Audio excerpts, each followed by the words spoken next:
Fala aí pessoal, tudo certo? Vou falar um pouco aqui sobre os jogos que estão acontecendo na Copa do Brasil essa semana, da terceira fase, os jogos de ida. Nesse vídeo especificamente sobre o jogo São Paulo e Náutico. Antes de começar falando do jogo, vou falar um pouco sobre os jogadores que estão lesionados, né? Lucas, Oscar, Pablo Maia, Luiz Gustavo, Arboleda e Caleri. Estão fazendo uma falta tremenda. E não só eles, como o São Paulo teve outros desfalques nesse jogo. O Ferreirinha foi preservado, porque ele está com desgaste alto, está jogando basicamente todos os jogos. Então o Zubeldia optou por preservar ele, nem levou para o jogo. E ele vai ser bem importante para os próximos jogos, sexta-feira contra o Fortaleza e terça-feira na Libertadores contra o Aliança Lima. Inclusive, Ferreirinha está sendo o principal jogador de São Paulo nesse período. E outro jogador que foi preservado, mas foi para a partida, começou no banco, foi o Enzo Dias. O Zubeldia optou por colocar o Wendel como titular, de forma a preservar o Enzo Dias, até porque nos próximos jogos ele vai ser bem requisitado. O São Paulo começou com uma formação de 4-2-3-1. Sendo Rafael no gol, lateral direito Cedric, na zaga pelo lado direito Juan, na esquerda o Alan Franco, o lateral esquerdo Wendel, o Alisson de primeiro volante, o Marcos Antônio de segundo, o Ferreirão de ponta direita, o Alves sendo deslocado para a ponta esquerda muitas vezes, tendo que atuar por lá, o Luciano mais próximo da área, mais pelo meio aproximadamente, e o André Silva de centroavante. Então é um esquema de 4-2-3-1, a gente pode dizer. Bom, o jogo começou com uma pressão do São Paulo nos primeiros 15 minutos iniciais. Teve até uma roubada de bola do André Silva, que ele chutou no gol. O Muriel fez uma bela defesa. Título de curiosidade, o Muriel é o irmão do Alisson, esse mesmo, o Alisson, goleiro da seleção brasileira. Mas o Muriel fez uma bela defesa. Logo ao 16, o atacante do Náutico, o Caio Jorge, ele achou um belo chute, acho que indefensável pro Rafael. Muito mérito do Caio Jorge de ter conseguido achar esse chute na gaveta. A bola ainda bateu no travessão, entrou, e até lá tinha sido a primeira chance de gol do Náutico, então ele foi muito efetivo, foi muito certeiro, muito feliz, e o Náutico abriu o placar. Foi um baque para o São Paulo, um balde de água fria, né? Mas de qualquer forma foi o que aconteceu. Mas logo aos 20 minutos o São Paulo empatou esse jogo, então o São Paulo não se abateu. Foi uma arrancada do Ferreirão, que aliás é uma das melhores jogadas dele. Ele tem muita velocidade, ele é muito forte fisicamente, então ele gira, sai correndo e o jogador adversário tem que parar ele ou na falta ou ele vai ganhar na corrida e no jogo de corpo. Ele ganhou na corrida, cruzou, o Luciano recebeu essa bola, girou e chutou na trave, chutou a bola no gol, bateu na trave e entrou. E o interessante desse lance é que o Luciano ele nem olha para o gol, ele já sabe, tem a dimensão de onde está o gol, de onde ele tem que colocar essa bola para fazer com que ela entre, e é a principal característica do Luciano, né? O Luciano não é armador, o Luciano não tem um drible, o Luciano ele é um bom finalizador, aliás talvez o melhor finalizador do elenco do São Paulo. Então ele é um cara que tem que sempre estar próximo à área, torcida pedindo isso, e muitas vezes ele era utilizado como armador, o que era ruim, mas ruim na minha opinião. Mas de qualquer forma, nesse jogo ele foi bem escalado na posição dele, fez toda a diferença, inclusive já adiantando aqui, para mim ele foi o melhor em campo. Bom, o jogo estava empatado com 20 minutos. Depois o São Paulo pressionava, tinha posse de bola, chegava várias vezes no gol, mas acabou que não fazendo. Aos 43 o Náutico teve uma chance também, que o jogador do Náutico chutou a bola, depois de um cruzamento, a bola sobrou para ele, e ele chutou rente à trave do Rafael. O Rafael não teria a menor possibilidade de fazer defesa, então quase o São Paulo toma um 2-1, mas essa bola foi para fora. E o jogo terminou 1-1 no primeiro tempo, apesar do pleno domínio do São Paulo ter a maior posse de bola, uns 70%, ele tinha algumas chances de gol, mas não eram chances claras em si. Então acho que o São Paulo precisava transformar essas chances em chances mais claras de gol.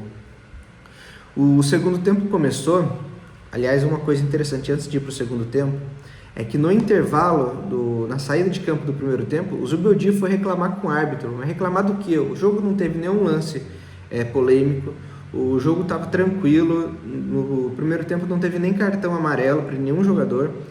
Para que ele foi reclamar com o árbitro?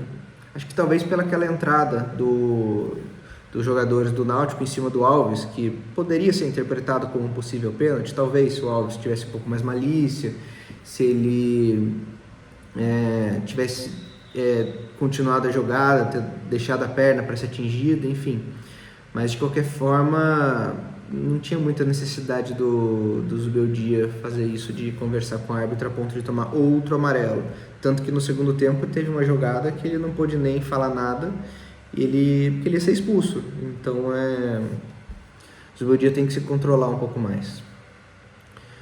E só para finalizar essa jogada do Alves, o Alves sempre joga, ele sempre que é atingido, ele ainda não tem essa malícia, né? No jogo contra o Santos, por exemplo, ele tomou uma entrada duríssima do Brasão, pênalti claro, e acabou que passou em branco, né? Então acho que ele tem que melhorar essa questão.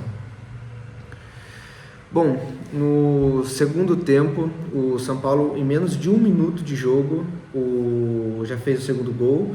O Cedric, ele cruzou, a bola passou na área, o Luciano acreditou, ele deslocou a bola de novo, bateu na trave e entrou. E, bom, o Luciano até aí já estava sendo o cara do jogo, estava com 2 gols dele, então menos de 1 minuto, o São Paulo já fazia 2-1. Aos 5, o Luciano inclusive tomou uma entrada muito forte do jogador, foi do Auremir. Ficou revoltado com o Auremir, partiu para cima dele, gerou uma confusão ali, uma mini confusão, um empurra, o árbitro amarelou tanto o Luciano contra o Auremir, mas enfim, nada além disso.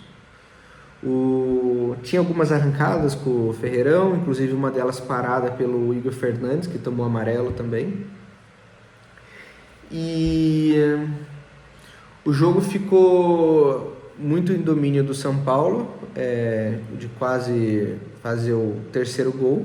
Inclusive teve uma jogada que o Cedric cruzou rasteiro, o André Silva fez um corta-luz e o Alves recebeu essa bola de frente para o gol e errou. Aliás, os 2 jogadores que erraram muito essa partida, para mim o pior jogador foi o Alves, que tinha feito uma bela partida contra o Santos, mas nessa partida ele não foi muito feliz. Acho que ele sempre, quando ele chega perto do gol, ele ainda assim quer fazer o passe. Talvez naquela coisa de ele ser meio de campo, ele querer a assistência ser mais importante para ele, só que muitas vezes esses garotos da base, eles têm que treinar o chute a gol. Isso me lembra muito o Ganso, né? Porque o Ganso, muitas vezes, ele particularmente me irritava, porque ele procurava o passe e às vezes ele tinha que tomar a decisão de chute. Então, o Alves, acho que precisa treinar esse atributo. E outro jogador que errou bastante nessa partida também foi o André Silva. Então, campainha, já vou lá. Foi o Alves e o André Silva que não jogaram muito bem. Com relação ao jogo, acho que 2-1 é uma vitória mínima, acho que é um placar magro, mas é a vantagem que o São Paulo conseguiu, inclusive preservando vários de seus jogadores, teve algumas substituições. Durante o andar da carruagem entrou o Enzo Dias no lugar do Wendel, um detalhe importante, o Alan Franco tomou uma pancada, sentiu, vai fazer exames, a princípio não deu, não quebrou nada, mas provavelmente vai ser desfalque para a próxima partida. O Sabino entrou no lugar dele, o Rodriguinho também teve uma oportunidade, ele entrou no jogo, fez uma jogada que acabou chutando no gol. Acho que teve uma nota 6, o Rodriguinho.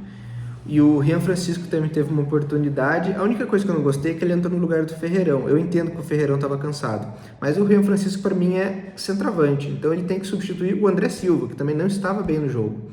Então Isso é uma coisa que eu me questiono, porque o André Silva não saiu. Mas, de qualquer forma, foi uma opção do Zubeldia. Bom, campanha de novo é minha comida. Mas, de qualquer forma, o São Paulo vai levar essa vantagem de 1 gol para os aflitos. É uma vantagem perigosa, não é a vantagem que o Botafogo construiu, por exemplo, 4-0, que você já se garante. Então ele vai ter que jogar a Vera, não vai poder poupar jogador, e o que poderia tirar e aliviar o calendário, né? Tem mais 10 jogos até a parada para Super Mundial. E o São Paulo vai ter que escalar os jogadores titulares. E até lá já vai ter volta de alguns jogadores, isso que é o bom. Mas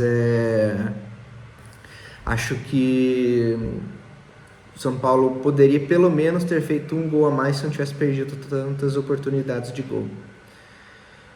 Bom, acho que é isso. Essa sexta agora tem o jogo do São Paulo e Fortaleza. E espero que o Lucas ganhe pelo menos alguns minutos em jogo, que ele consiga já retornar agora. Bom, antes que o cara vá embora, eu vou lá pegar minha comida. Obrigado, gente. Curte, compartilha, se inscreve no canal. Tchau, tchau. Valeu!